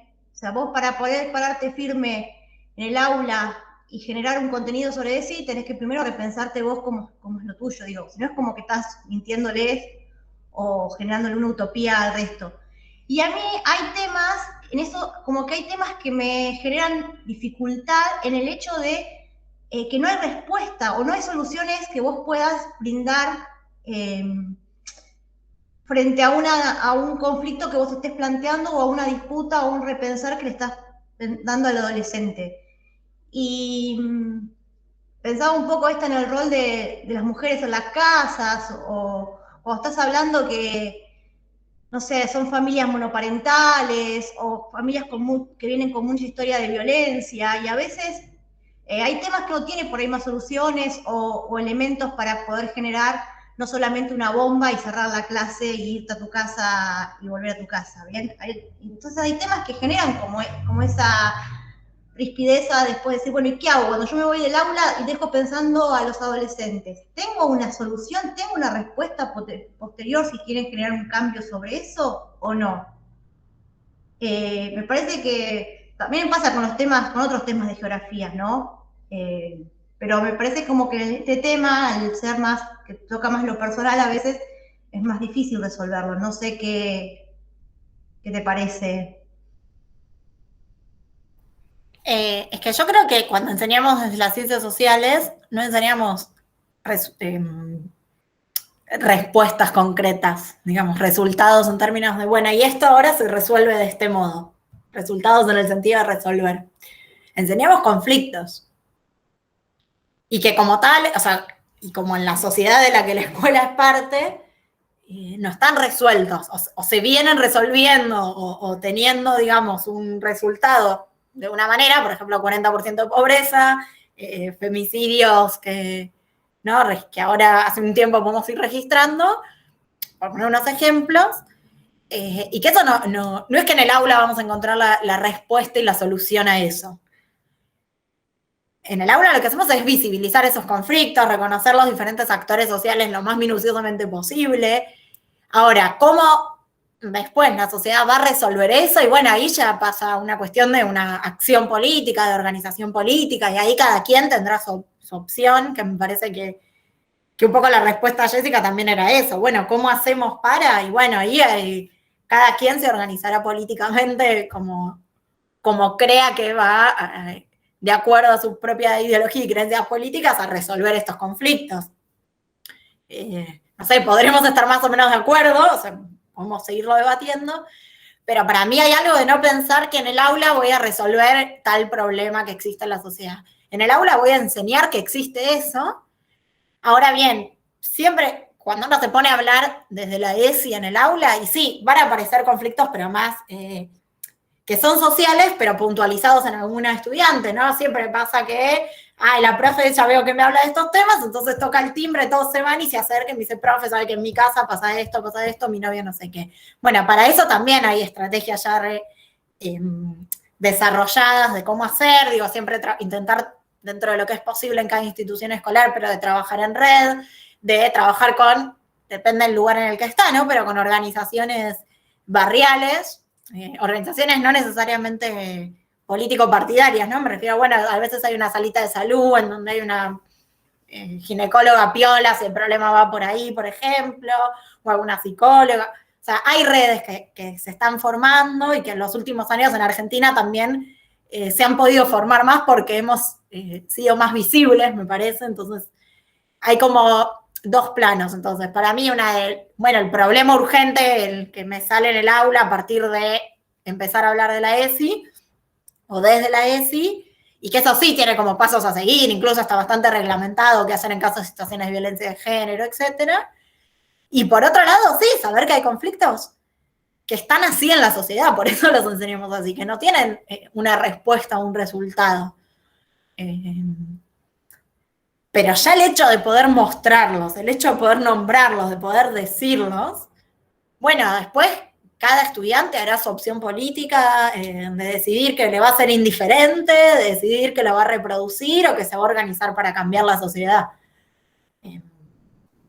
Pero eso ya es como una instancia que excede, me parece, a la escuela. La escuela está para enseñar un poco cómo es el mundo. Me parece que en ese también cómo enseñar el mundo se pueden enseñar experiencias de distintas partes del mundo que tal vez, o sea, no han resuelto los problemas que genera el sistema capitalista, no han resuelto los problemas que genera el sistema patriarcal, entre otros, pero que a veces, bueno, da algunas soluciones o algunos pasitos que van en ese sentido. Pero pensar que vamos a resolver en la escuela conflictos que en la sociedad no están resueltos, no. No, me refería a los concretos, a los segundos que explicabas. Bueno, ahí depende como de cuál es la situación en concreta. Estamos hablando de un abuso sexual, si estamos hablando de violencia de género, si estamos hablando de alguien que quiere interrumpir voluntariamente un embarazo y seguir los protocolos que ya existen, o incluso a veces esas situaciones obligan a las instituciones a armar sus propios protocolos, siempre como en el marco de los que ya están institucionalizados. Ahí sí que no hay una respuesta general, porque depende mucho de la situación particular, de quién es la persona que se me acerca, cuáles son sus condiciones socioeconómicas, digamos, qué acceso a ciertos recursos tiene o no. Pero sí para mí hay una respuesta que es, bueno, siempre intentar armar en red y buscar instituciones de la sociedad civil y de la sociedad política que nos ayudan a acompañar determinadas situaciones. Eso sí, digamos, esos pasos sí los podemos dar. No sé. Sí, sí, y sumo también esto de cómo trabajar con el contexto y que la ESI también lo propone, ¿no? En torno a lo vincular, que también me sigue dando vueltas a mí. Porque muchas veces se puntualiza o se judicializa un caso de abuso o de violencia de género, que está bien que sí sea, pero no se trabaja en el contexto o no se da un puntapié para charlar sobre esas cosas, que también está bueno trabajarlas desde la ESI y no desde el caso puntual, obviamente, pero sí abordarlas para que no sean temas tabú en las escuelas ni en las aulas. Me sigo preguntando cómo vincular eso con esta disciplina específica. Así que por mi parte, agradecerte, Maggie, agradecerte el tiempo, el espacio. Sé que estás con un montón de actividades, de propuestas, así que bueno, esto también nos sirvió para poder encontrarnos, para poder debatir y seguir construyendo y seguir debatiendo sobre qué geografía queremos, qué si queremos seguir construyendo. Así que bueno, agradecer también a los y las compañeros y compañeras desde el Instituto de Formación Docente número 19, de la universidad que se sumaron a esta charla, para también compartir un poco y debatir sobre un tema tan actual como el que tratamos hoy. Y bueno, nos encontramos la próxima charla, Dieguito, que va a ser, ¿qué fecha? Finales de octubre, seguro, Juan. Finales de octubre, donde vamos a trabajar la problemática vinculada a las urbanizaciones cerradas, así que nos va a venir un compañero, un colega a poder disertar sobre la temática. Volvemos a agradecerle a Maggie y queda abierto el canal para que cualquiera de cada uno de nosotros y de nosotras pueda preguntarle o pueda pedirle un material o algo, como también aportar, bueno, al libro que con tan esfuerzo ha hecho. Así que bueno, de mi parte nada más, agradecerles y nos encontramos a fines de octubre para seguir construyendo. Muchas gracias. Gracias, Maggie, por Bueno, 15º. muchas gracias. Gracias a ustedes. Gracias a ustedes. Muchas gracias. Gracias.